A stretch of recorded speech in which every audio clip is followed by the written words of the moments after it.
89 aqui, estamos muito felizes. Vamos ao início então, Isa, é contigo. Sim. Então, boa noite, gente. Espero que todo mundo esteja bem. Primeiro, né, agradecer a Tati por estar aqui hoje.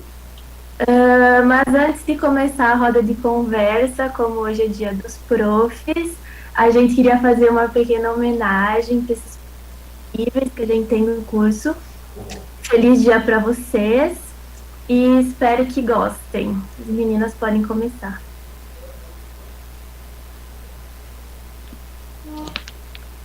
Pode começar, Jean.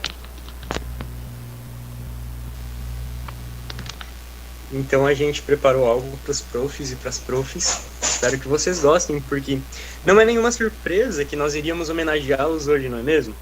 Mas nós vamos confessar que não foi fácil, pois demonstrar apenas com palavras aquilo que a gente sente por vocês é muito pouco, sabe?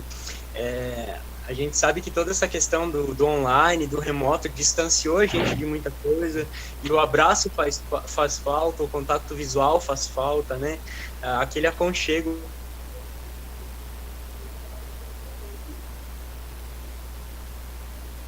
realmente faz falta. E nós pensamos então em algumas coisas, em escrever poema é uma canção. Parecia tão simples que no fim a gente acabou escrevendo uma carta. E olha que era para ser uma carta, mas se tornou um textão. Mas a gente irá e falar especificamente um pouquinho de cada um de vocês. E decidimos começar contando um pouquinho de cada um de vocês aos nossos olhos. Vou começar com a Sossô, conhecida no curso por dar medo aos calouros. Mas pode confiar que é a mais coração mole que todos nós juntos. É ela que vai te ajudar, que vai te dar recuperações e é claro que vai emprestar o sítio, né, prof? E tem o Murilo também, o professor da dobra. Meus amigos, que conteúdo é esse? Tu passa o semestre inteiro estudando para no final entender e ficar, era só isso? Claro, se você entendeu e se isso não aconteceu com você, não tem problema. Uma hora ou outra você vai aprender e tudo vai fazer sentido. Professor que tem uma banda, porém ainda não fez um show gratuito pra gente. E já que mencionei, bem, professor, poderia fazer um show quando a gente voltasse, né? Uma ótima ideia. Logo tem a prof. Elisângela. Pensa numa mulher estilosa. Freud é a melhor explicação para essa frase, entre tapas e beijos. Pois tem momentos que tu ama, mas tem momentos que tu odeia. Mas geralmente joga mais para amar, porque a prof. Ele tem esse dom. Para ela consegue fazer a gente até gostar do Freud. Parece loucura, mas é só você ter aula com ela que você vai me entender. Ela é durona, mas deixa eu contar, ela ama comer torresmo com os alunos. E tem a prof. Teres, sério, como é que eu posso explicar?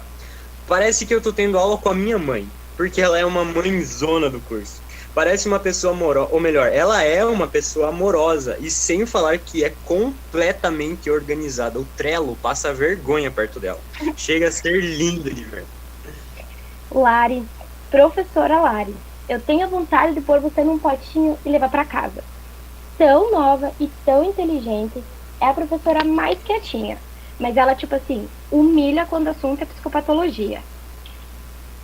Tem a prof. Áquila, a prof. das avaliações psicológicas. É tipo aquelas professoras amigas, tá sempre ali te explicando, e ela fala com tanto amor das avaliações psicológicas, que quando menos você espera, você já tá se imaginando graduado no teu consultório, realizando as avaliações, aplicando os testes.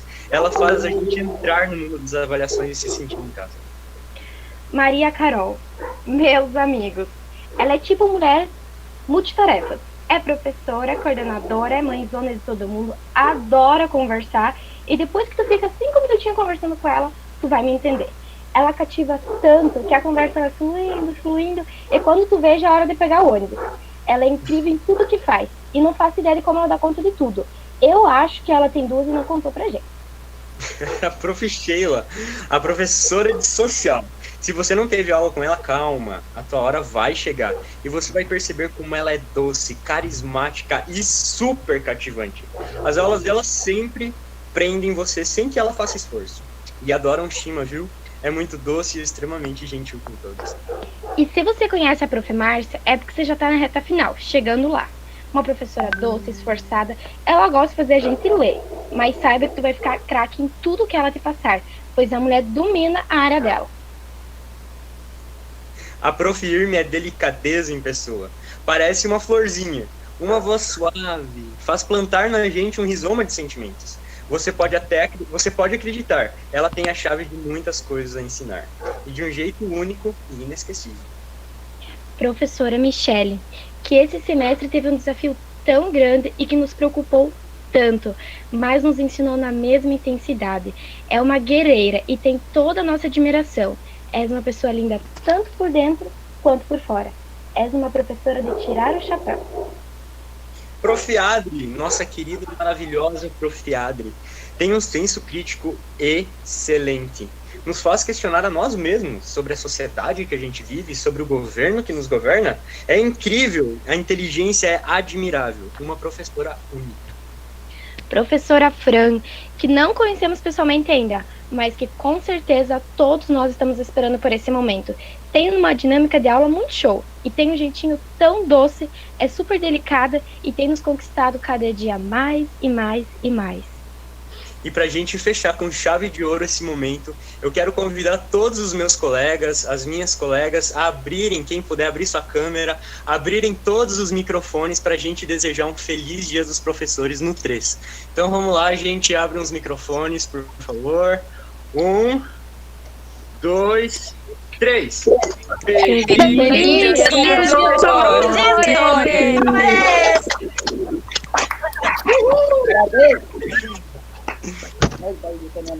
Isso aí, gente. Agora a gente quer também homenagear, antes de receber a Tati também, a gente gostaria de homenageá-la também, a Tati, que também é prof, né? E todos os profs hoje com a Duda, que vai trazer uma canção para nós. Então, Duda, o momento é seu. Oi, pessoal. Vocês me ouvem bem? Beleza.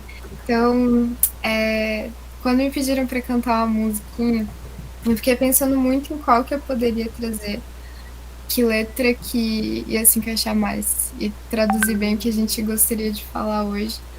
Mas, na verdade, as músicas e a arte em geral, né, ela pode ser sobre qualquer coisa, sobre o que a gente quiser. Isso que é o bonito da arte, que surge do nosso encontro com ela. Então, hoje, no Dia dos Professores, hoje na pandemia, hoje no nosso bate-papo com a Tati, depois de alguns probleminhas técnicos, hoje, onde os encontros presenciais não são possíveis, essa música vai ser sobre coisas que não eram antes. Então, eu espero que vocês se deixem tocar. E eu desde já agradeço imensamente a todas as nossas professoras e professor, e por todos os encontros, todos os conhecimentos, toda a calma, paciência do Lenine.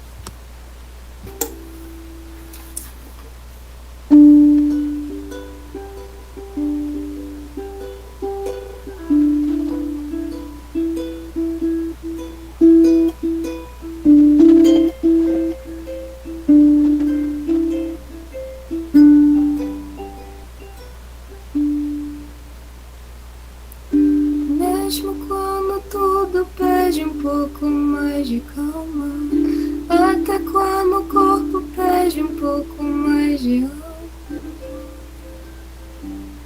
a vida não para. Enquanto o tempo acelera e pede pressa, me recuso, faço hora, eu vou na valsa. A vida é tão rara.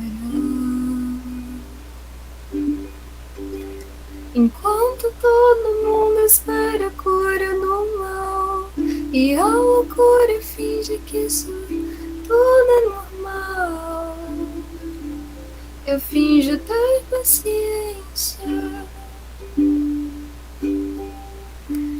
O mundo vai girando cada vez mais veloz. A gente espera do mundo e o mundo espera de nós. Um pouco mais de paciência. Será que é o tempo que lhe falta pra perceber? Será que temos esse tempo pra perder? Quem quer saber?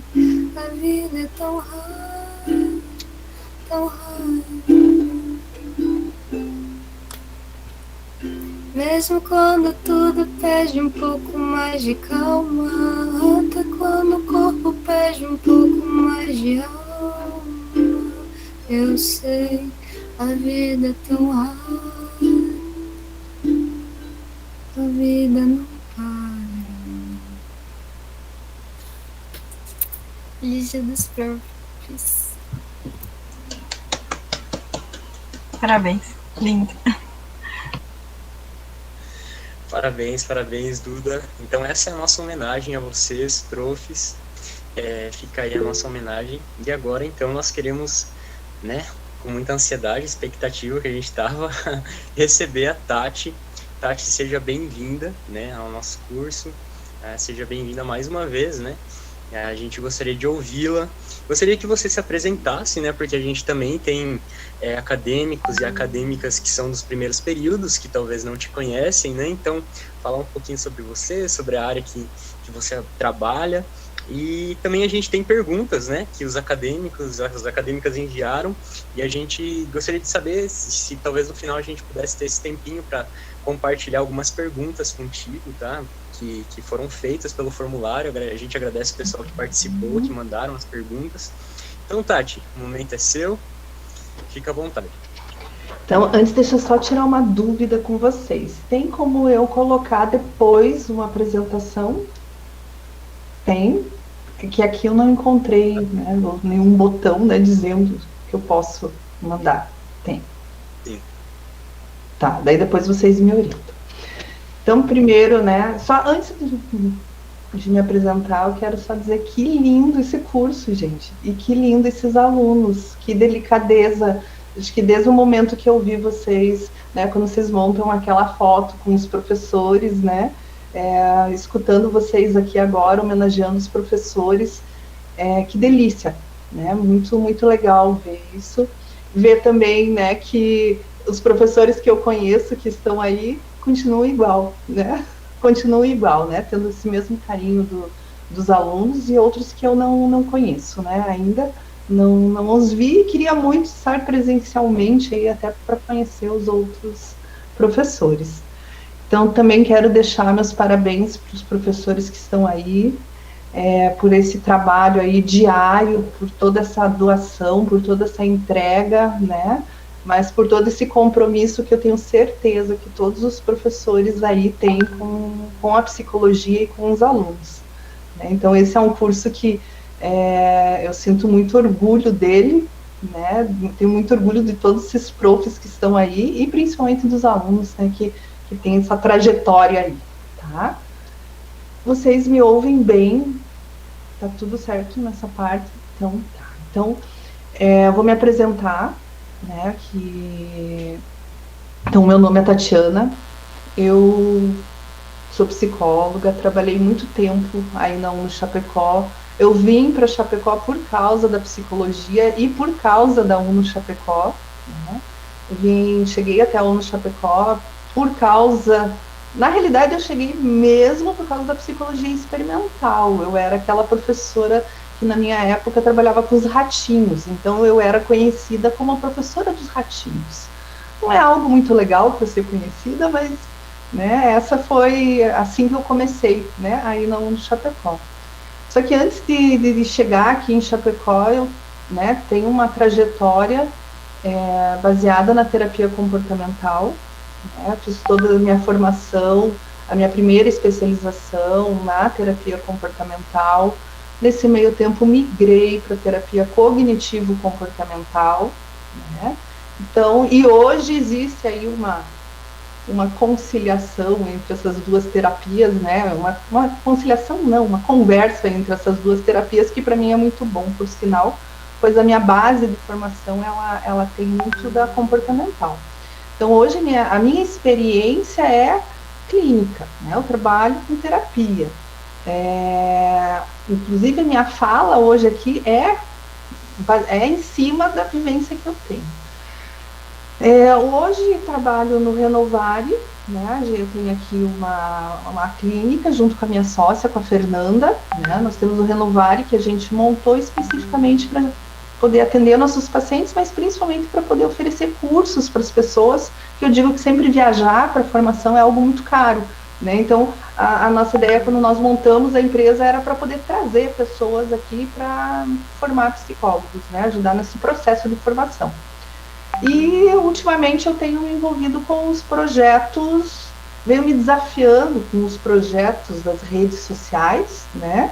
Então, eu venho com duas vertentes, né? Que é de levar a psicologia para um número máximo de pessoas, pela rede social mesmo, né? E a outra é um lugar, um espaço que eu venho montando do Entre Psis, que é um espaço para psicólogos, né? Então, são dois desafios que eu me propus, porque a minha essência é me estar sempre me inquietando, fazendo coisas diferentes, criando, né? Então, o meu propósito está muito nisso. Então, esses são meus dois projetos principais atualmente. E nas horas vagas, né? Não sou mais professora, nas horas vagas eu dou aulas, né? E o meu chão mesmo, a minha vida, ela está toda baseada hoje no consultório com os meus pacientes, né? Então, o meu rumo principal são meus pacientes. Então, a minha maior experiência, né, é na parte clínica, né? E hoje, quem olha um pouquinho mais as TCCs, né? Então, hoje eu trabalho com a terapia cognitivo-comportamental e várias vertentes que nós temos nela, né? Principalmente Beck, terapia do esquema, terapia da aceitação e compromisso, né? A ACT, que são as terapias que eu mais trabalho, tá? Então, quando eu recebi esse convite, né, que por sinal eu fico muito feliz com esse convite, né? A Carol, e quero agradecer muito o CA, né, por ter pensado em mim e me dado essa oportunidade de vir aqui, né, matar saudades de todos. Quando eu recebi o tema da Carol, né, a Carol falou, o tema é menos mitos e mais vidas, né, mais vidas. Eu fiquei, por onde que eu vou falar sobre esse assunto, né? Eu tenho aqui várias perspectivas, e eu vou falar por onde eu tenho experiência, né? Eu vou falar de uma perspectiva, né, dentro de um lugar que a gente tem aí centenas de perspectivas. Então, eu vou transitar segundo a minha experiência, né, o meu conhecimento e por onde eu posso tentar contribuir com vocês. Tá? Então, mas esse tema eu achei ele super interessante. E resolvi fazer um negócio aqui para abordar esse assunto numa outra, talvez numa perspectiva que não seja bem a que vocês imaginavam, mas vamos lá, eu vou experimentar aqui, vou me arriscar aqui com vocês. E aí eu gostaria muito de colocar, assim, a minha apresentação aí, né, que eu fiquei ali o final de semana fazendo, né, e tal, e bolando, eu adoro fazer essa parte que eu mais gosto de fazer, né, ficar achando imagem, e colocar, e organizar, né, então eu montei uma apresentação com muito carinho para vocês. Então eu queria saber como que eu faço isso aqui. Tati, vamos lá, é bem simples. Achou? Apresentar Achei agora. aqui, ó. Apresentar agora, eu tinha que mexer o mouse, né? Isso.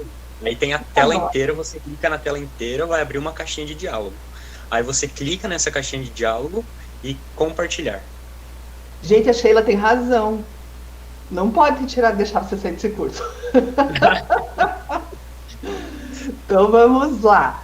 Aqui tem tela inteira e uma janela. Qual das duas? Aí você pode é melhor compartilhar a tela inteira, é mais fácil.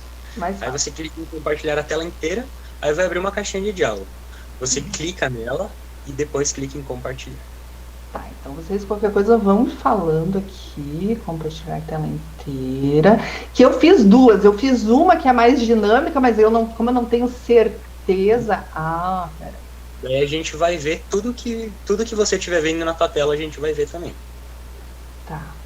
Até aquilo que não pode. Tô brincando. Eu queria tentar colocar uma que eu fiz mais dinâmica. Deixa eu ver aqui se eu coloco ela. Deixa eu ver uma coisa que agora ela não tá aparecendo, né? Não, peraí. Nada aparecendo para vocês, né? É que ela não tá aparecendo nas minhas opções aqui de tela. Deixa eu tentar fazer diferente. Peraí. Tati, ela precisa estar aberta para você antes e você abre por cima, daí ela vai aparecer naquela tua caixinha. Pois é. É que tem uma que ela tá abrindo no online. Pera aí, deixa eu tentar copiar ela e pôr ela num outro lugar aqui. Mas se você compartilhar a tela inteira, a gente já vai conseguir ver ela. É? Tá, então vamos Né? lá. Mas primeiro você pode compartilhar, que daí a gente para ver se a gente consegue acompanhar. A tela inteira. Aqui. Isso. Tá, então vamos ver. Aqui, alguma coisa apareceu para vocês. Peraí, Isso, não, ainda agora a gente tá vendo a tua tela agora. Tudo que você tá vendo, a gente tá vendo também. Tá, então agora eu quero tentar fazer essa aqui, ó.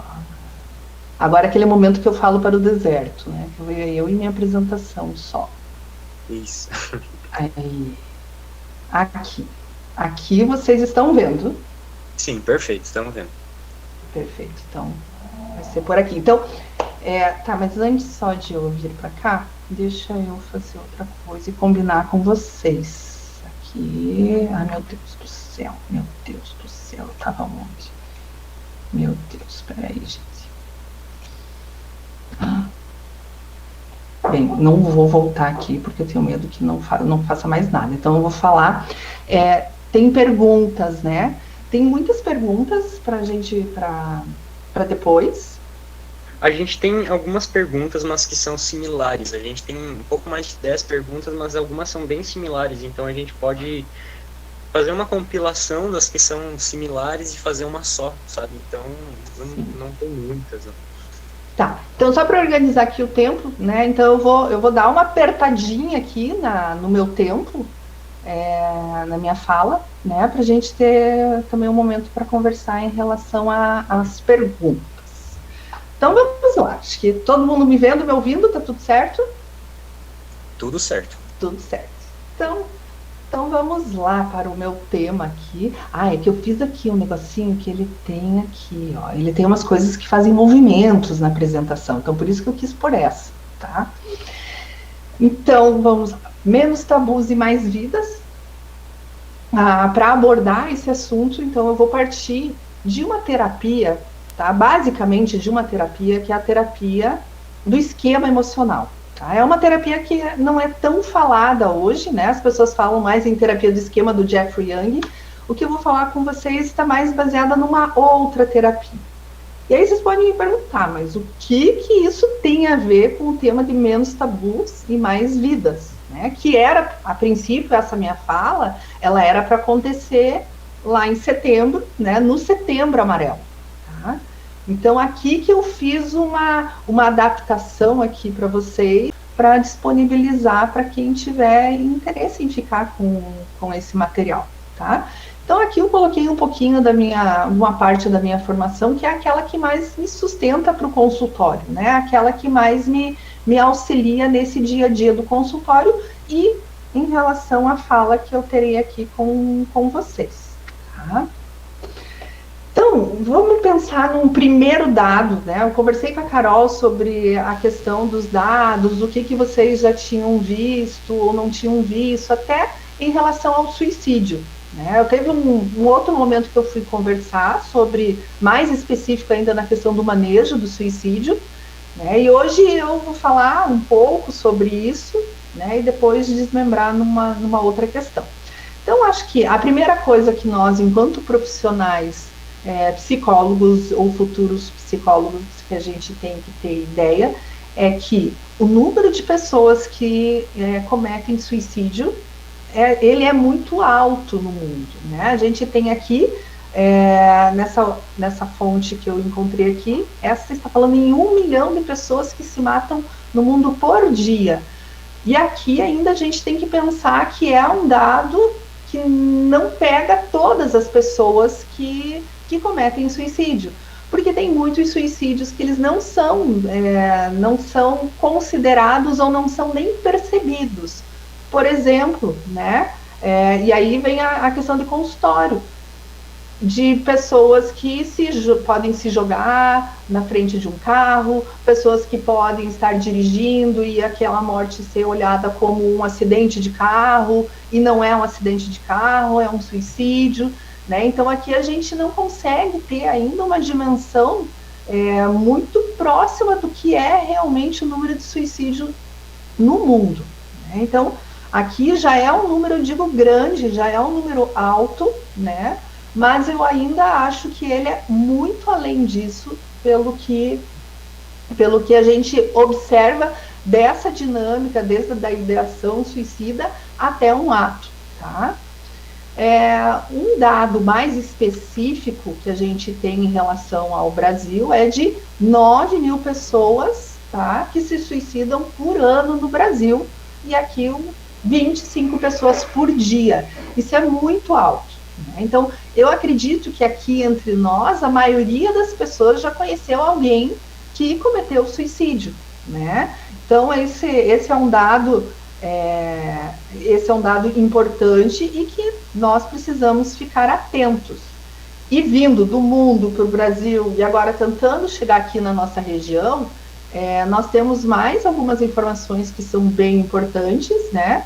Principalmente considerando a nossa região, que tem algumas características, que tem algumas crenças em relação a desempenho, em relação à vida, né, em relação a perfeccionismo. Tem algumas crenças na nossa região que contribuem muito mais à questão do suicídio, principalmente pela nossa origem alemã, nossa origem italiana, né, algumas questões culturais que influenciam também nesse aumento, né? Por mais que a gente tenha também um número alto de suicídio com a população indígena também, né? Então, trazendo agora, saindo do mundo, vindo para o Brasil e vindo aqui para a nossa região sul, eu gostaria que vocês olhassem, observassem esse dado aqui, que ele coloca o número a taxa de suicídio, ele vai dizer o quê? A cada 100 mil pessoas, quantas que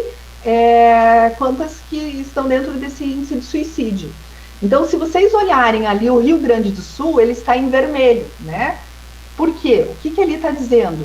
Que nós temos mais de 8 pessoas, a cada 100 mil pessoas, mais de 8 pessoas cometem suicídio, né? Então, aqui no Rio Grande do Sul, ou se a gente pensa na nossa região sul, é uma região que tem um índice muito alto de suicídio, né? Só que tem mais uma questão. Aqui tem uma pesquisa do professor Ricardo, que é uma pesquisa super importante, né? Então, que ela diz aqui, se vocês olharem ali no meio oeste, né, o que coloca? A gente tem 8 pessoas a cada 100 mil, né, a cada 100 mil pessoas, 8 que cometem suicídio. Vejam que o índice aqui é igual ao do Rio Grande do Sul, que é o estado que mais, com a maior taxa de suicídio. Então, a nossa região aqui, e se a gente pega o extremo oeste ainda, nós temos um número de 10 pessoas a cada 100 mil que cometem suicídio. Então, a nossa região, uma região que ela tem um índice de suicídio muito alto, com características também muito clássicas, né, enforcamento, sexo masculino, né, que nós precisamos ficar atentos. E aqui, essa pesquisa dessa região aqui é do Dr. Ricardo. Eu não sei se ele ainda está trabalhando, não, no Chapecó, mas eu acredito que sim, né? Então, ele... Patologia 2, nosso também. Maravilha. Então, o Prof. Ricardo, ele é uma referência nessa questão do suicídio, né? Então, quando foi em 2000 e faz uns 2 anos que eu conversei com ele, ele tem novos dados para sair, se já não saiu por esses tempos das pesquisas que ele faz em relação ao suicídio. Então, se vocês querem ter uma ideia, né, de como que está a nossa região, dos índices da nossa região, o Prof. Ricardo é uma referência nisso, tá? Então, aqui eu trago esses dados um pouco mais regionais para vocês entenderem em qual realidade que a gente está. E essa realidade, como eu trabalho em clínica, é uma realidade que eu vejo no consultório, né? Vejo muito como, né? No meu caso, o meu perfil maior de pacientes são homens, né? Homens na faixa etária de 25 a 55 anos, né? Homens que têm uma característica de grande exigência, né?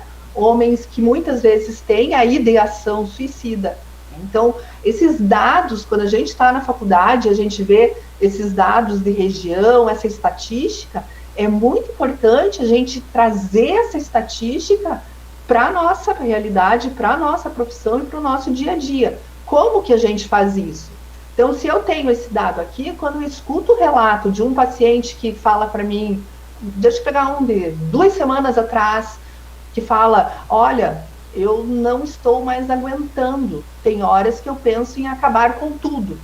Quando a gente escuta um relato, claro, contextualizando, né, todo o caso do paciente, mas quando escuta um relato desse, de um homem na faixa etária de 34 anos, né, que tem problemas, né, em relação ao trabalho, conjugal, e a gente traz o dado estatístico, o nosso ouvido ele vai ficar muito mais sensível ao quê? A uma probabilidade maior de uma questão suicida. Entende? Então, as estatísticas, entender as estatísticas da cidade que vocês moram, da região que vocês moram, não é para ficar lá solto, lá num lugar isolado, ou ser apenas um número. Não, a estatística ela precisa vir para deixar o nosso ouvido mais sensível, né? E para poder também pensar em projetar coisas em relação a futuro, a prognóstico e condução do caso. Então, por que eu digo homem de tal idade e tal idade? Porque é um perfil muito grande na nossa região, né? Então, esses dados estatísticos trouxe aqui da nossa região para quem, né, tá por aqui. Agora, quando eu cheguei, inclusive, em Chapecó, a primeira coisa que eu fui fazer foi estudar a história de Chapecó, né, para entender um pouco essas pessoas que vêm para o atendimento, né? Teve um livro que eu li que foi fantástico, foi fundamental. Agora, daqui a pouco eu lembro o nome dele, né? Mas conhecer a região, eu digo, conhecer essa questão do coronelismo aqui, conhecer um pouco, eu digo, quando a gente olha lá o terminal escrito patrãozinho, né? Conhecer um pouco essa cultura da nossa região, ela serve muito para entender, na minha linguagem, são as crenças culturais que nós temos no lugar que a gente está trabalhando, né? E isso vai aparecer daí numa sintomatologia psicológica que são dos pacientes que estão aqui. Vocês vão ver que eu vou falar e eu vou olhar para lá, porque o meu lugar de atendimento é ali, né? Então é ali que eu referencio quando eu estou em atendimento ou quando falo da minha prática clínica, tá? Agora, uma dúvida, né, que geralmente as pessoas têm é que se quem comete suicídio, né, se a pessoa sofre de algum transtorno, né, de algum transtorno psicológico, se a pessoa se ela apresenta naquele momento algum transtorno psicológico. Tem alguns dados, né, que já mostram pra gente uma relação que há entre a questão do suicídio que há com transtornos, mas também a gente tem dados de outros casos que não há a identificação de algum transtorno. Mas é importantíssimo a gente entender quais transtornos estão mais próximos de uma possibilidade de suicídio. Para quê? Não é para determinar a pessoa. Aquilo que eu digo é para deixar o nosso ouvido mais sensível para uma informação dentro daquele caso. Então, se a gente tem aqui, essa aqui é um dado que veio um pouco antes de algumas mudanças em relação à classificação dos transtornos, né? Então, aqui tá os transtornos de humor. Aqui dentro desses transtornos de humor, nessa época, o que são eles? Depressão e transtorno bipolar. Então, a gente tem um índice maior de suicídio nos casos dos pacientes que apresentam transtornos depressivos ou transtornos bipolares. Por que é importante a gente saber isso, né? Então, por exemplo, aquele paciente que eu falei que está cansado, né, ou está com vontade de acabar com tudo, é um paciente que no momento apresenta um transtorno depressivo maior, né? Então, o que vai acontecer? Essa fala dentro de um diagnóstico de transtorno depressivo vai colocar um nível maior de risco nessa fala. Então, entender essas características é para a gente poder avaliar o nível de risco. O nível de risco é como se fosse, digamos assim, algumas coisas que a gente coloca dentro de um potinho que vai deixando a gente em maior ou menor alerta daquelas informações. Então, se eu tenho um paciente que está falando para mim assim, estou com vontade de acabar com tudo. Tem um paciente, homem, na faixa etária de 30 e poucos anos, cada vez mais esse risco está ficando maior. E, né, aqui a questão do transtorno depressivo já é um fator que tem que preocupar bastante. Que mais? Não é só isso, daí claro que eu tenho todo o histórico do paciente, eu tenho todos os outros dados específicos do caso. Aqui que a gente tem também de mais informações em relação a essa relação entre suicídio e transtornos psicológicos. O segundo que a gente tem aqui é o transtorno relacionado ao uso de substâncias, tá? Então, principalmente, a gente tem aqui a questão do uso do álcool, né? Que também está bem atrelado à questão suicida. E aí a gente tem a esquizofrenia, né? A esquizofrenia, ela tem uma comorbidade também muito grande com o transtorno depressivo, né? Mas a esquizofrenia, ela tem um índice de 10,6%, né? É um índice alto também, né?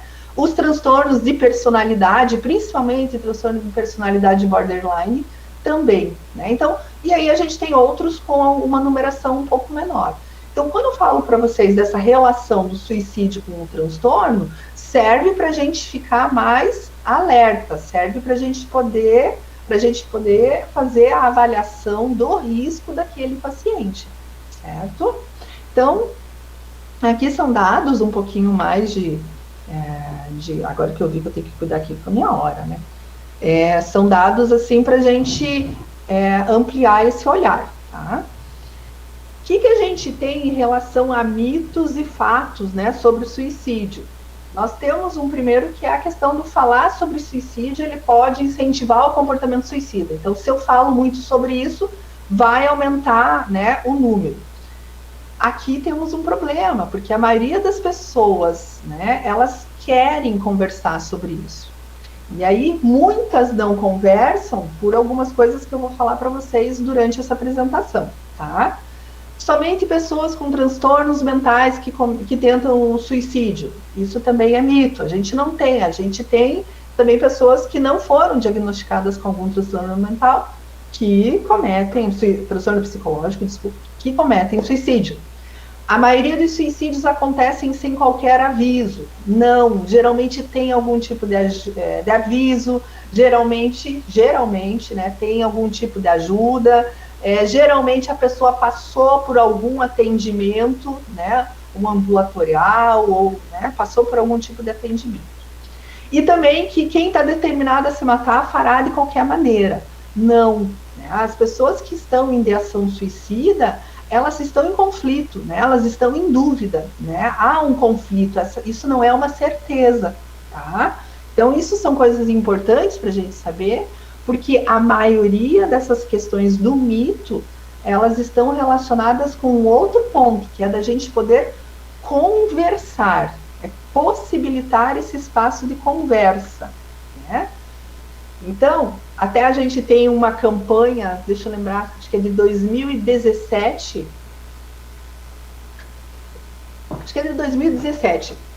uma campanha do Setembro Amarelo, que colocava: falar é o melhor remédio, tá? E é aqui que eu vou dizer para vocês, será? Será que falar é o melhor remédio? Será que falar é a solução? E eu vou dizer para vocês que, num plano ideal, num plano real do que nós temos hoje no nosso funcionamento, nem tanto, né? Pode até parecer estranho o que eu vou falar, mas vamos pensar aqui nesse conceito do que é o falar, tá? O que é o falar? É eu expressar, né, através de palavras, é eu colocar em palavras, muitas vezes, aquilo que eu estou sentindo.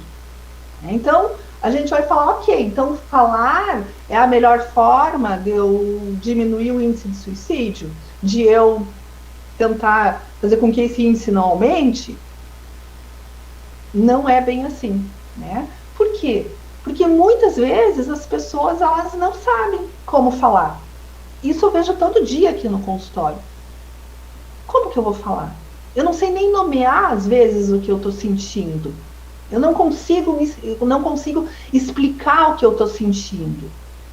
E como que eu vou falar, às vezes, algo que eu tenho vergonha, algo que eu me sinto culpado por estar sentindo? Eu estou triste, estou desanimado. Se eu me sinto culpado, eu vou esconder, eu não vou falar. Entende? Outra questão que pode também prejudicar nesse falar.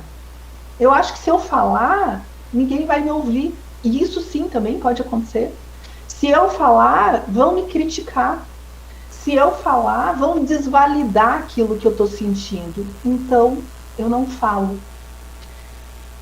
E outra questão também que acontece muito com as pessoas quando estão, por exemplo, num humor mais deprimido, eu tento fugir do que eu estou sentindo.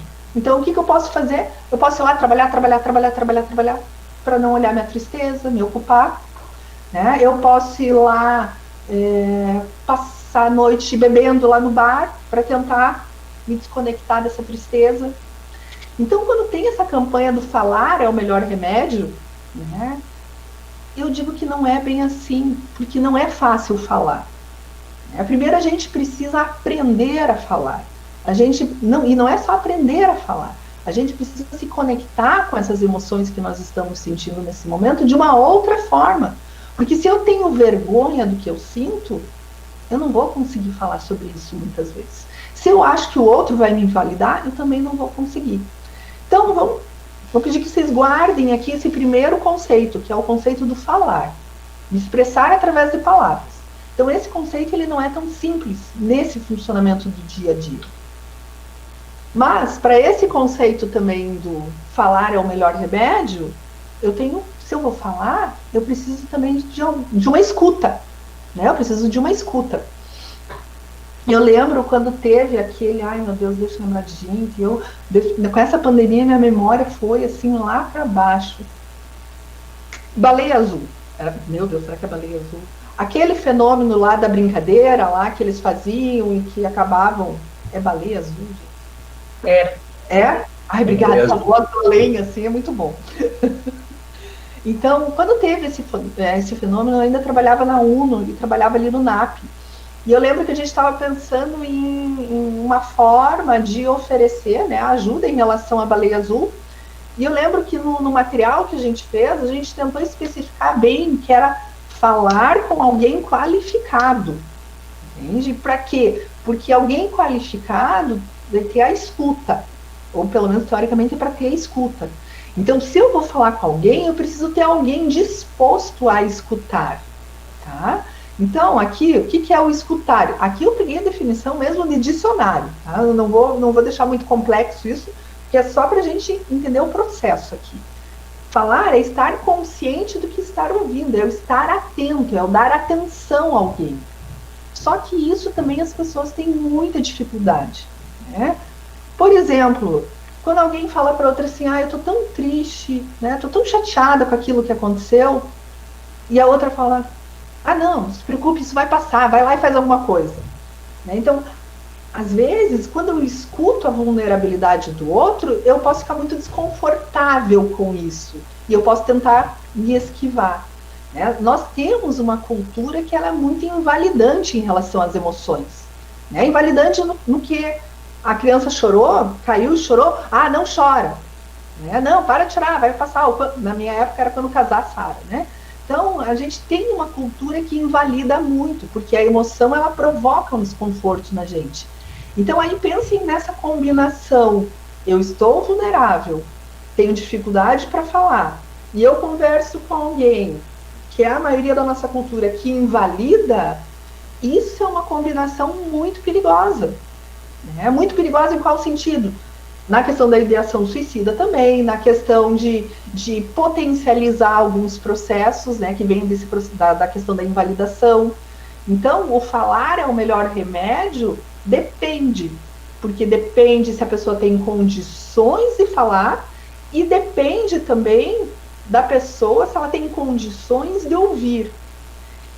E o que faz esse processo de falar e ouvir se tornar difícil? Né? O que torna difícil esse processo? Tá? Deixa eu ver se eu coloquei aqui no próximo, fiz todo um. O que torna difícil? Os tabus que nós temos em relação às emoções. Né? As emoções é algo que a gente tem lá raiva, tristeza, alegria, amor, nojo, temos lá emoções básicas, Mas a gente tem que entender que a emoção, a gente sente a emoção, mas a gente também dá um significado para ela. E nesse momento de dar significados para a emoção, é onde a gente cria muitas resistências. A gente, digo, quando, né, na nossa cultura no geral. Cultura no geral. Por exemplo, não, eu tenho aqui, se eu fiquei com preguiça e resolvi não trabalhar um dia, o que vocês acham que na nossa cultura vão falar dessa minha preguiça? O que isso vai despertar? Como? Preguiça? Que feio isso. A minha tristeza, estou triste.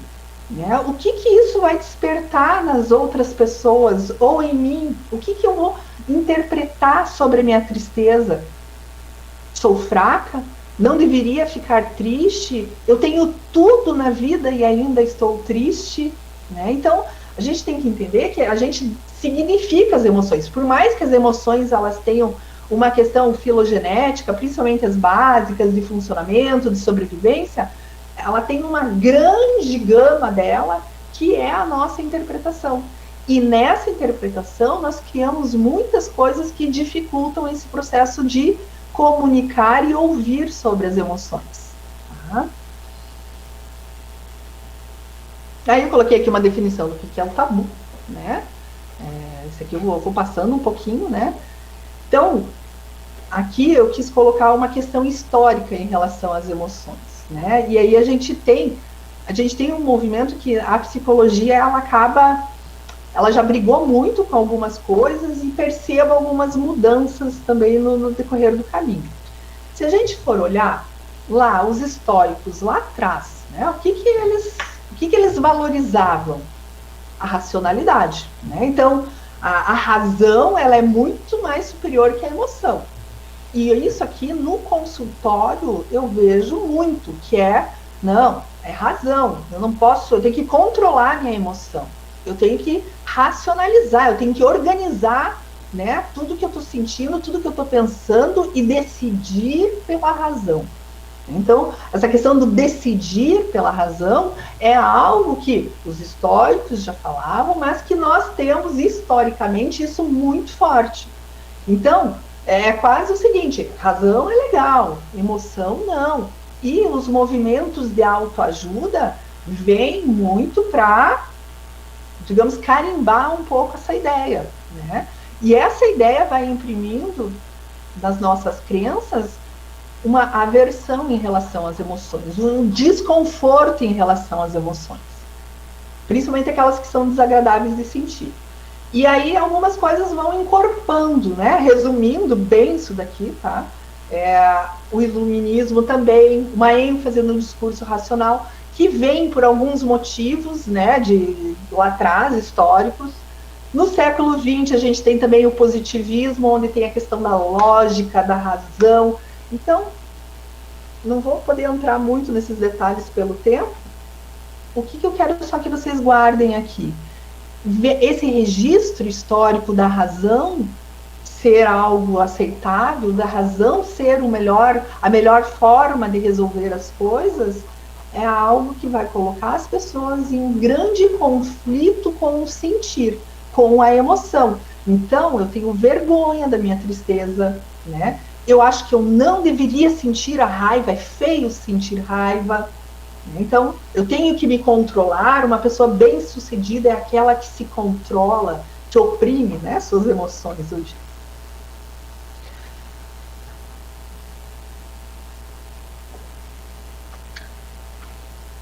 Até eu coloquei esses dias essa frase aqui, que ela é bem importante para a gente entender isso, que a emoção, ela não é apenas uma experiência, ela também é objeto da nossa experiência, certo? Então aqui é para fechar nessa parte. E aí eu vou apresentar, a gente tem diversas crenças em relação às emoções, ou seja, a gente tem diversas ideias que prejudicam a gente nessa questão do conversar, que potencializam casos, por exemplo, de um humor mais deprimido, né, que potencializam os mecanismos de evitação daquela emoção, como o uso de substâncias, né, Então, até a gente já tem pesquisas agora desse período da pandemia, né, que o número a venda de bebidas aumentou consideravelmente. Então, esses mecanismos que a gente usa para se relacionar com as nossas emoções tem a ver com o significado que a gente dá para essas emoções. E isso pode potencializar muito uma ideação suicida, uma aversão àquele momento que eu estou vivendo, uma vontade de encerrar aquele sofrimento. Tá? Então, aqui, pela nossa questão do tempo, eu coloquei 4, né, crenças só para vocês terem uma ideia disso. A primeira crença que a gente tem em relação às emoções que pode atrapalhar muito é a crença de controle. Né? Então, eu acreditar que se eu sentir muita raiva em determinada situação, eu estou fora do controle. Né? Então, vejam bem, a raiva é uma emoção super importante. Né? A raiva, o que ela ajuda a gente? Ela ajuda a mostrar quando uma injustiça está acontecendo, quando eu estou sendo desrespeitado, né? Quando alguma necessidade minha está sendo invalidada, né? Então a raiva ela é uma emoção super importante. Então, qual que é o problema? É o que eu vou fazer, como que eu vou me comportar sentindo raiva, né? Então, o que vai me atrapalhar é a questão de ir lá, bater em alguém, ou matar alguém, né? Estando com raiva. Mas, quanto mais eu tento controlar uma emoção, mais preso eu fico nela. Por isso que a gente tem a dinâmica da armadilha chinesa. Deixa eu ver se eu tenho alguma aqui do meu ladinho. Não tem uma armadilha chinesa para mostrar para vocês. Em outro momento eu mostro para vocês. Que a ideia qual é? Quanto mais eu tento fugir daquela emoção, quanto mais eu tento controlar, mais eu vou ficar presa naquela emoção. Tá? Então a ideia é que a crença que a gente tem é uma crença de controle sobre aquilo que eu sinto. Então eu não deveria sentir, eu tenho que controlar essa emoção. Outra também crença que a gente tem em relação às emoções que prejudicam muitos dos nossos quadros, né, de diferentes funcionamentos, é eu ter isso que eu vejo quase todos os dias aqui, é eu acreditar que é errado eu sentir algumas coisas, né? É errado eu sentir raiva. Não posso sentir raiva, isso é feio, né? E isso vem muito de um sistema de educação, de cultura, né? Então eu fico me criticando por sentir raiva, eu fico me culpando por estar me sentindo triste, eu fico me invalidando porque eu estou com preguiça. Então essa interpretação de que é errada aquela emoção que eu sinto, também é fruto de uma crença que nós vamos construindo sobre esse sentido. Outra questão também que eu observo é assim, eu só posso sentir uma coisa. Então, pela Maria, eu só tenho 2 opções, ou eu gosto da Maria ou eu não gosto da Maria. Né? Então, a gente também não pode ter uma visão muito simplista em relação à emoção. Né? Então, não é eu não gosto, eu gosto de uma determinada pessoa. Eu posso sentir mais de uma coisa ao mesmo tempo. Eu posso, em uma situação, me sentir triste, e eu posso também, numa mesma situação, sentir raiva. Então, eu tenho um leque de emoções que eu posso estar sentindo naquele determinado momento. E essas emoções, elas podem ser, inclusive, contraditórias. Tá? Então, eu acreditar que eu tenho que sentir só de uma forma, e só de um jeito, e de forma constante, sem linear sobre uma pessoa ou sobre determinada situação, é algo que também dificulta muito a gente nessa relação com as nossas emoções. Racionalidade. Né? A racionalidade, vocês vão perceber que ela eu tento explicar tudo. Né? Eu tenho que tentar olhar as coisas pelo racional. É a razão que vai me dizer o que eu tenho que fazer. E isso eu encontro muito no consultório. Né? As pessoas, elas não querem. Hoje, inclusive, eu tive um relato, eu não quero sentir, deixa eu só lembrar aqui que a pessoa não queria sentir. Não queria se sentir culpada por ir lá não ir visitar a mãe, né? Não posso me sentir culpado. Sim, vou me sentir culpado, vou me sentir triste. Se aquilo é importante para mim, eu vou sentir alguma coisa, né? Então, tentar olhar todas as situações pela racionalidade é muito complicado. Por quê?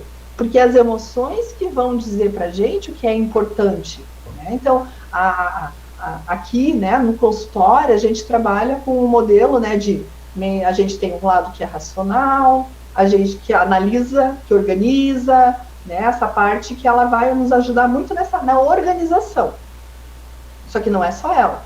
A gente tem uma parte emocional também, que é aquela parte que ela vai aparecer naquilo que é importante para a gente, que vai dizer ou quando a gente está se afastando do que é importante para a gente. Só que a gente não pode também ficar só nessas duas, que é o que a gente encontra muito por aí. É razão ou é emoção.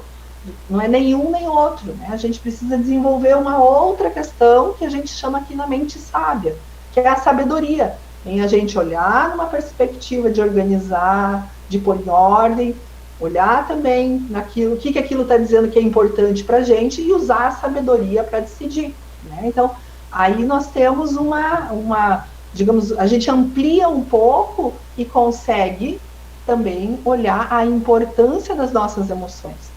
A maioria dos pacientes que chegam, até pelo meu perfil muito de pacientes, eles querem racionalizar, eles querem razão, né? E isso não é possível, né? Porque vejam bem, o nosso sistema límbico, ele é poderosíssimo, ele é muito forte, né? Então a gente tem que aprender a se relacionar com essas dimensões. Deixa eu ver aqui, vou conseguir. Então, se a gente quer, se aqui eu estou colocando para vocês que para menos tabus e mais vidas, depois eu vi que tinha o S, né? Era no plural. Para menos tabus e mais vidas, se a gente está falando numa questão da ideação suicida ou do suicídio, né? Da questão do suicídio, e se a gente fala que o suicídio, o melhor remédio é conversar, e se eu coloco aqui para vocês que para esse conversar nós precisamos desenvolver algumas habilidades de fala e de escuta, que habilidades são essas para a gente poder, então, escutar alguém? São 3, né? Empatia, que é eu conseguir ir lá e no básico, né, digo, se a gente escuta muito, né, no processo, não vou entrar nem muito nos questionamentos do conceito de empatia, mas eu conseguir me colocar ali no lugar da outra pessoa, claro, levando, né, eu junto com isso, não tem como ser diferente.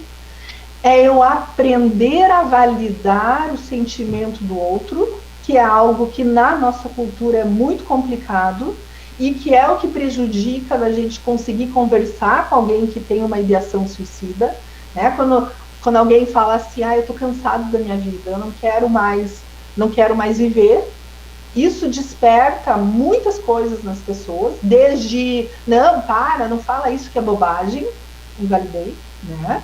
Ou, né, vou fazer de conta que nem escutei e vou mudar de assunto, tá? Então, validar é algo que eu acho que na nossa cultura que a gente mais precisa aprender a fazer, né?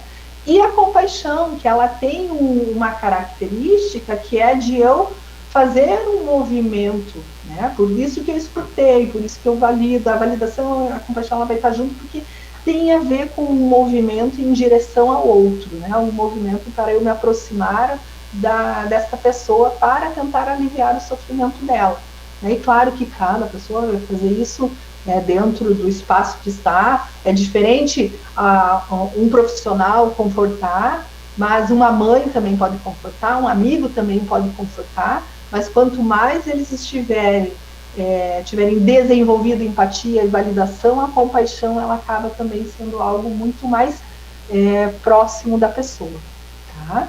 Então, essa questão que eu coloco para vocês as influências culturais, elas estão muito ligadas com a forma que a gente vai se aproximar das pessoas que apresentam uma ideação suicida, né? Elas vão influenciar muito nessa forma de conversar, de ouvir, e ainda digo para vocês que não é porque nós somos psicólogos que nós temos isso aqui também desenvolvido, né? Vocês estão fazendo faculdade, vocês vão ver o quanto a gente tem que se trabalhar terapeuticamente para muitas coisas, né? Mas aqui eu falo para vocês que muitos dos alunos, às vezes que eu converso, o que acontece nisso aqui? Quando um paciente, ele coloca, né, uma ideação suicida e elas são colocadas, às vezes, de forma muito sutil, aquilo gera um desconforto no terapeuta que muitas vezes ele pode evitar, ele pode ter receio de entrar naquilo. Claro que tem suas exigências aí também, né? Mas existem muitos dedos e muitos tabus para conversar, até o próprio psicólogo com o seu paciente, né? Então, esse desenvolvimento para a gente da forma de olhar as emoções, enquanto psicólogos, é algo que nós também vamos trabalhar, claro, dentro dessa infinidade de teorias que a gente tem, mas de alguma forma, né, isso vai ser trabalhado dentro das nossas terapias. Ai, consegui, para dar tempo dar tempo também da fala, então, das perguntas. Então aqui, né, eu quero agradecer, quero falar para vocês também, né, que agora eu estou nesse mundo aí, eu falo, né, e aquela dificuldade que o psicólogo tem de falar, né, mas sigam ali as redes sociais, dê um apoio ali, dê umas curtidas ali para ajudar, né, no engajamento das redes sociais, né, e queria agradecer muito, muito mesmo o convite, mas depois de responder as perguntas eu faço a minha fala de encerramento. Então tá bom. Tati, se você quiser voltar aqui pra gente, é só parar. Tô tentando voltar, gente. Como que eu volto? Espera aí. Deixa eu ver se é aqui. Ai, tudo minhas janelinhas resolveram. Ah, não, acho que tá. Meu Deus, onde vocês estão? Aqui, achei. Aqui, parar. Espera aí. Apresentação. Aí. Beleza. Gente, é muito estranho falar assim. É muito estranho falar assim. Só para uma câmera aqui. Os profs que digam. Mas a gente né, entendeu muito bem assim aquilo que você quis passar, e muitas das perguntas que foram feitas já foram respondidas ao longo da tua apresentação, né? Então, algumas perguntas, como por exemplo, como que a gente age perante uma situação assim de ideação suicida, ou como ajudar alguém nessa situação, você foi esclarecendo em muito, né, na sua fala. Então, aqui eu separei junto com o pessoal do CA, né, algumas perguntas que podem ainda ser respondidas, né, que ainda podem ser melhor explanada, como por exemplo essa.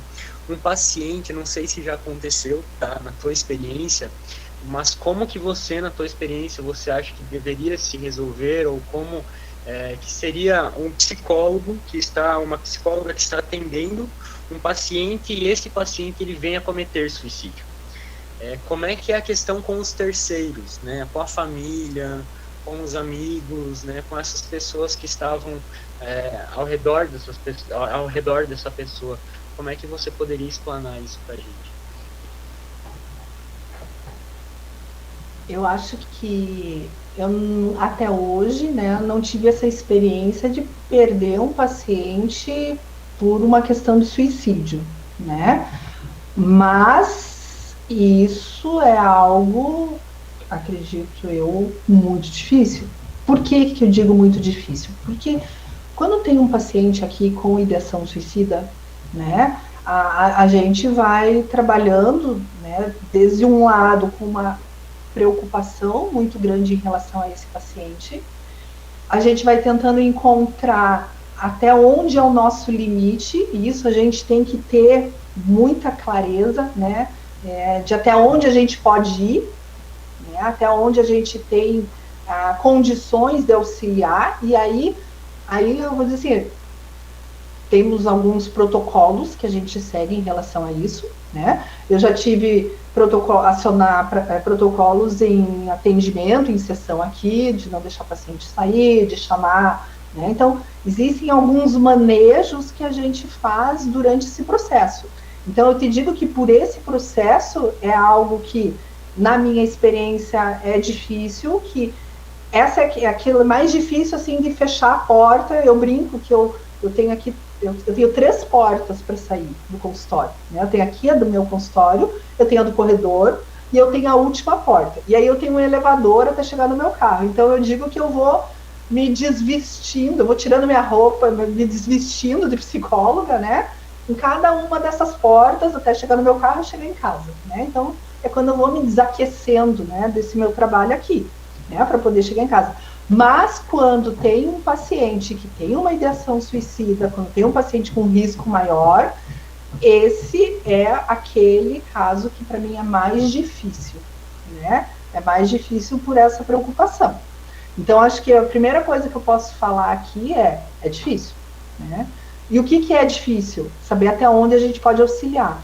E caso isso venha acontecer, eu acho que eu iria ficar me perguntando se eu poderia ter feito algo, né? E eu tenho certeza que eu levaria isso para minha terapia, né? Eu tenho certeza que eu iria trabalhar isso na terapia, né? Porque acredito eu que isso é um dos casos de maior impacto para um psicólogo, né?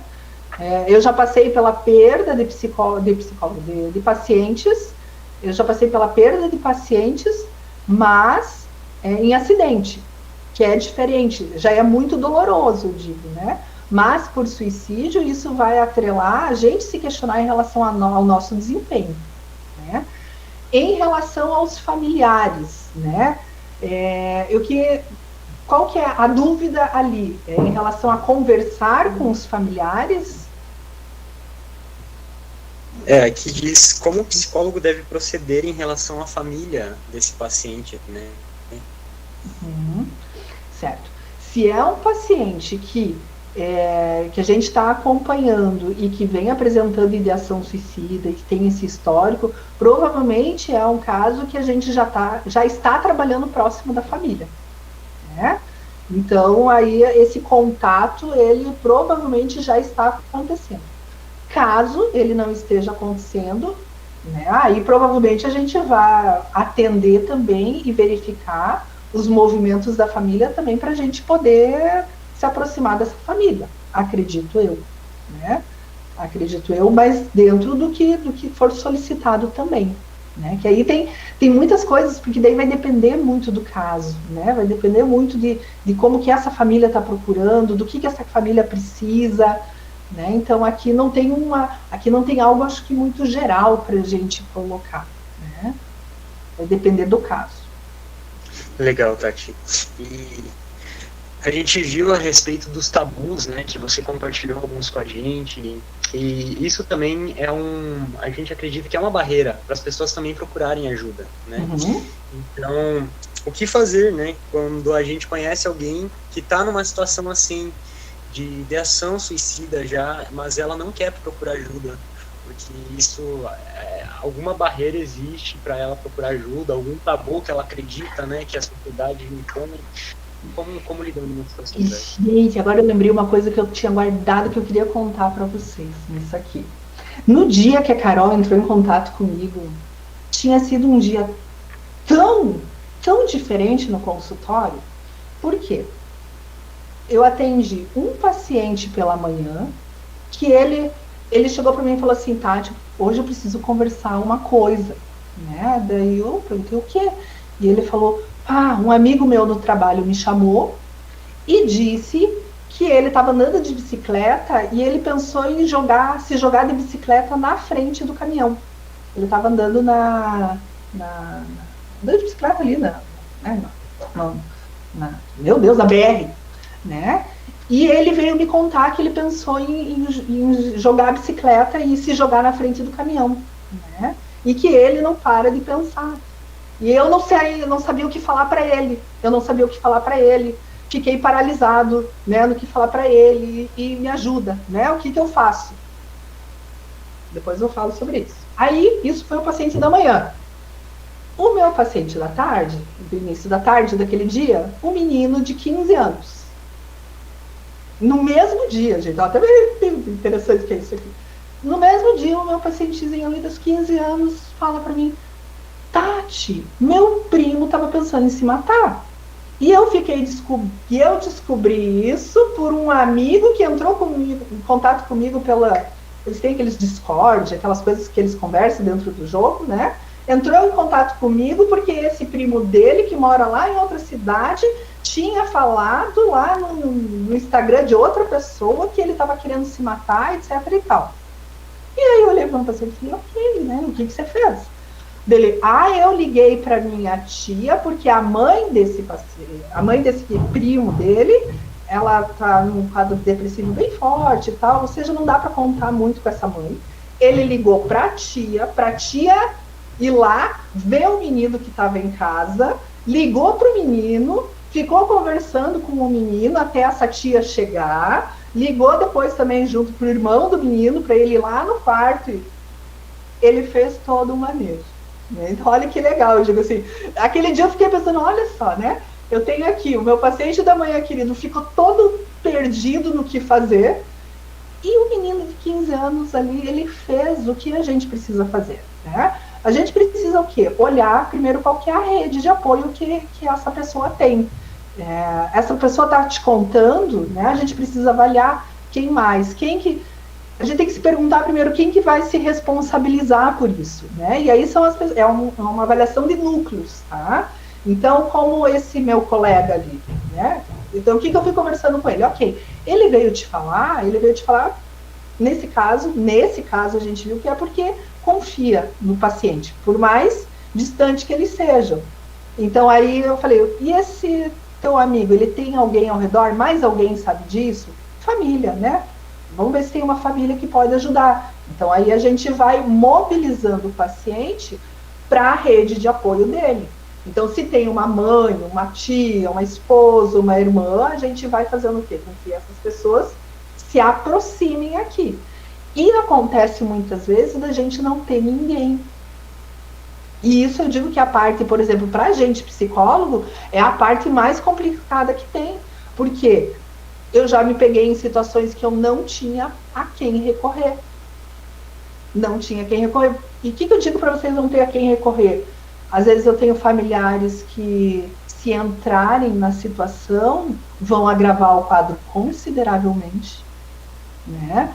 Então, essa avaliação da rede de apoio, ela é daí muito específica, né, para cada caso. Mas se eu coloco em processos, esse é o primeiro processo. Mas o principal, a gente tem que se responsabilizar de alguma forma. Porque se a pessoa ela veio, né, até nós, a gente vai precisar se responsabilizar de alguma forma, acionando muitas vezes essa rede de apoio. O que eu venho percebendo nesses anos, assim, trabalhando, é o trabalho com o psiquiatra. Muito legal. Acho que nesses anos, tá? Nesses anos que eu tenho de consultório, eu já me senti... A própria, acho que, relação da psiquiatria com a psicologia, ela vem cada vez ficando muito... A formação do psiquiatra vem ficando muito interessante. Então, esse trabalho com os outros profissionais que atendem, muitas vezes quando a gente não tem uma rede de apoio na família ou de amizades, né, essa rede de apoio de profissionais é um recurso importantíssimo nessas horas. Então, se alguém vem, liga primeiro aonde, né, que a gente vai, imagine como se fosse colocar os apoios aqui, por onde que vai ser, um irmão, um amigo, outros profissionais, tem que ir identificando isso daí em específico para aquela pessoa. Mas é falar sobre isso. E aí entra aquilo que eu falei, vem um desconforto, mas aí há a coragem, né, da gente falar sobre isso. Né? E eu digo que eu tenho um estilo terapêutico aqui muito específico sobre isso. Para mim não passa suave. Eu pego essa fala e eu coloco ela, eu digo, eu tenho um tapete redondo aqui, né? Que eu brinco que meu tapete redondo é a vida, né? Então eu pego essa fala e eu coloco no centro do meu setting terapêutico. Né? Então olha só, você está me falando que você está cansado da tua vida, né? Que você está querendo acabar com ela.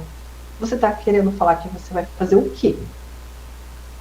Né? Então, falar diretamente sobre isso, né? Muito, muito interessante, Tati. E como eu disse, né, as outras perguntas que a gente tem aqui foram respondidas ao longo da fala, né, da sua fala, da sua apresentação. Então a gente agora quer ouvir as suas considerações finais, né, aquilo que você trouxe para finalizar. E também a gente quer deixar um tempinho para a Caísla e a Isa, que são as líderes, né, a Isa é a nossa presidenta, e a Caísla vice, e também a Prof. Carol, para dar a finalização, né. Então, fique à vontade, Tati, para concluir. Então, eu quero agradecer muito o CA, tá? Eu achei muito legal a iniciativa do CA, né? Agradecer muito, muito essa oportunidade de poder vir aqui conversar com vocês, digamos assim, voltar um pouquinho, né, para esse lugar que eu investi muito amor meu aí já, né? Tem muito amor meu aí, então poder vir aqui falar com vocês, eu me sinto, gente, tão acariciada, tá? Poder olhar o rostinho aqui de colegas que eu tenho, assim, um apreço gigantesco, que eu acho que nem vocês têm noção do quanto eu gosto de vocês, né? Acompanho vocês aqui, sempre torcendo muito, muito, muito, muito, muito para vocês construírem isso que vocês estão construindo aí, nessas relações tão cuidadosas e tão carinhosas que vocês têm, né, entre vocês. Então, queria agradecer muito, reforçar o parabéns pelo Dia dos Professores, né, os guerreiros aí que estão aí nisso e se responsabilizando em formar esse pessoal aí que tão legal, né, que alguns eu conheço, né, das mídias, né, esse mundo das mídias, aí alguns eu conheço por aí, outros rostinhos eu conheço da turma, né, que eu já dei aula, que agora vai se formar, eu já não vou mais ter dado aula para ninguém aí, então queria agradecer, assim, de coração mesmo a oportunidade, e eu espero ter contribuído de alguma forma, tá, de alguma forma, então, muito obrigada. Acho que a gente tem que agradecer por essa aula incrível, assim, foi muito bom te ouvir. E só gratidão. Não sei se a Cacá quer falar alguma coisa, assim, mas muito obrigada por todo esse ensinamento. Então, novamente, boa noite, né, Tati?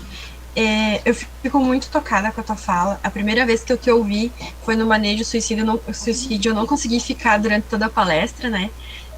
Né, eu também ainda era caloura, então a gente estava ainda, né, muito, muito recente sobre algumas coisas que estavam nos impactando, né?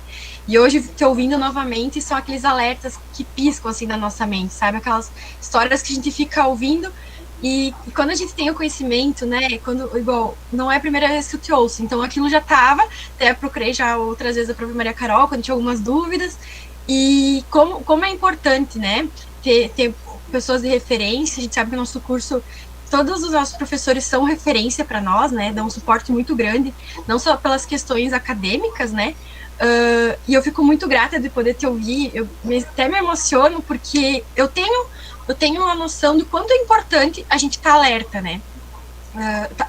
Eu até te mandar uma pergunta para o Jean, né? Que a gente estava falando já da questão de quando a pessoa já tem indícios suicidas.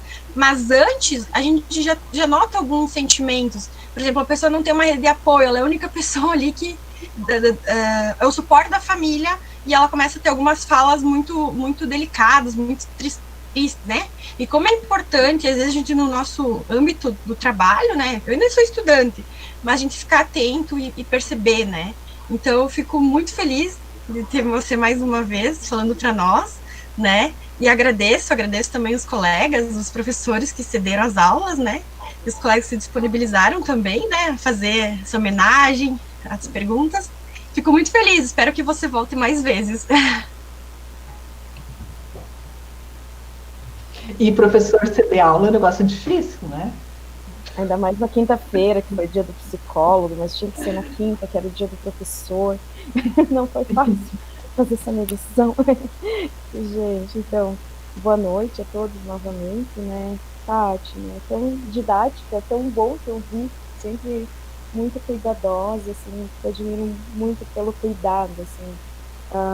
Quero te agradecer pelo aceite, né? Por mexer na agenda, mexeu na sua, na do seu esposo, na dos seus filhos, com certeza, né? E o quanto a gente sabe que precioso é esse tempo, né? Então, muito obrigada, né? Obrigada pela fala, sempre muito bom te ouvir mesmo, contato com os estudantes. Com certeza tem muita gente aí brilhando os olhos um pouco mais para a psicologia e o potencial que a psicologia tem no encontro com aquilo que faz parte do seu cotidiano de trabalho. Também agradecer ao centro acadêmico pela organização, pelo desejo, né? Quando a gente não tem mais fôlego, né? A gente está num semestre todo atípico, tendo estágio profissionalizante 1 e 2 junto praticamente, com toda uma reconfiguração, e aí a gente já sem fôlego vem o centro acadêmico com mais um fôlego, né? E soprando um pouco mais de fôlego e mobiliza essa atividade. Muito obrigada, sempre profs, queridos, né, meus colegas, né, eu sou muito grata por aprender, né, em todos os nossos encontros.